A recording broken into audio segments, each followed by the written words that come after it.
Welcome back to Black Men Screaming, and joining us is Professor James Lance Taylor in another Something on Your Mind segment. James, what's on your mind?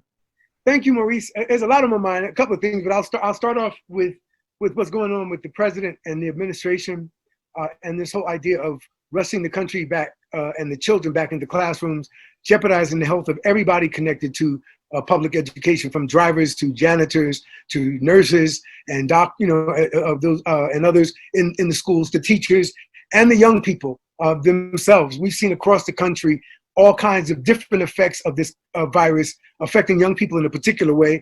And their numbers are, in terms of who's being affected and being admitted to hospitals, the numbers have gone down to 30 years old. And that's what I heard one expert explain the other day.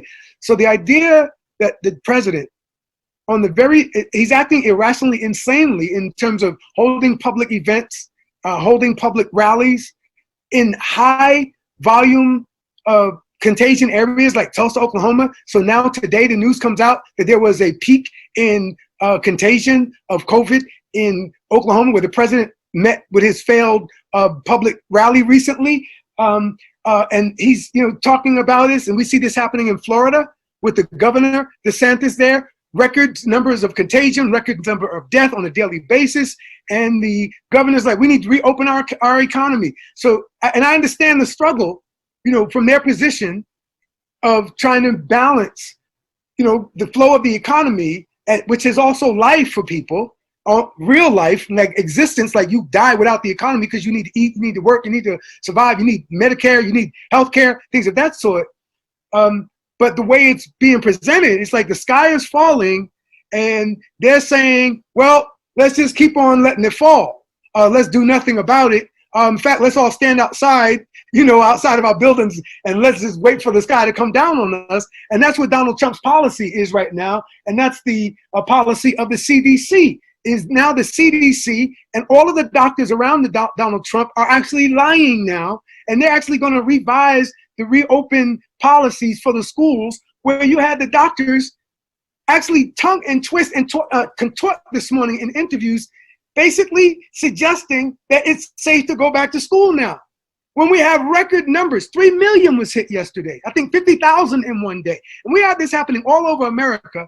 And Donald Trump is up lying, so is Pence lying, talking about how we're number one, we're number one. We're number one in terms of the total disaster globally, with a quarter of the world's deaths and 3 million of its total contagions, because Donald Trump's like telling everybody, go out and party like rock stars. So again, I think when you start talking about, Donald Trump and Betsy DeVos, they are causing him the parent vote that doesn't even exist as a political formation.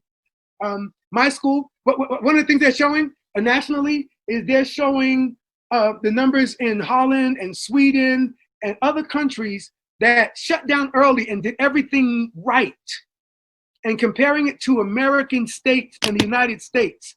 And we are number 1, 2, 3, 4, 5 in the world. It's like a state like Texas is like number 3 in the world compared to all the other countries. We're like the number 1 country with most states on the global countries list. Our states are high on the countries list of COVID.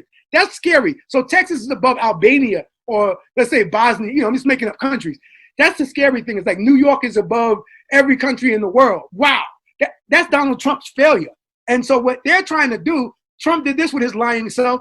He said, yeah, Holland and England and Spain and all these other countries, they're all opening up. Well, then you show the numbers, they got like 30 people getting it COVID, or 20 people dying, all together. And then the United States showing 50,000 people getting it in one day, 3 million having it total, and 136,000 dead right now.